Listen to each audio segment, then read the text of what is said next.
அனைவருக்கும் எனது இனிய பொங்கல் திருநாள் நல்வாழ்த்துக்கள். அனைவருக்கும் எல்லா வளமும் எல்லா நலமும் கிடைக்கட்டும். 2025 தைப்பொங்கல் வாழ்த்துக்கள்.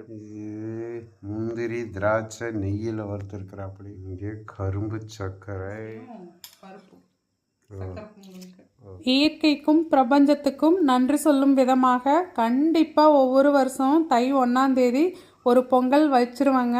எங்கள் ஊர் சைடெல்லாம் எப்படின்னு பார்த்தீங்கன்னா, அரிசி நல்லா புடைச்சிட்டு அந்த கழிஞ்ச தண்ணியை பானையில் நிரப்பி நல்லா பொறுமையாக இந்த மாதிரி சும்மாடு கூட்டி பொங்கணும்னு சொல்லுவாங்க. பொங்கல் விழுகிற திசை விதம் இது எல்லாத்துக்குமே அர்த்தம் இருக்கு. இயற்கை நம்மளுக்கு ஒவ்வொன்றும் உணர்த்தும் சொல்லுவாங்க. நம்மளுக்கு நல்லபடியாகவே பொங்கல் விழுந்துச்சுங்க. என்னுடைய நீண்ட நாள் கனவு என்னுடைய ப்ராடக்ட்ஸ் எல்லாத்தையும் ஆன்லைனில் சேல் பண்ணணுங்கிறது 2024 ஆரம்பிச்சிருக்கேங்க.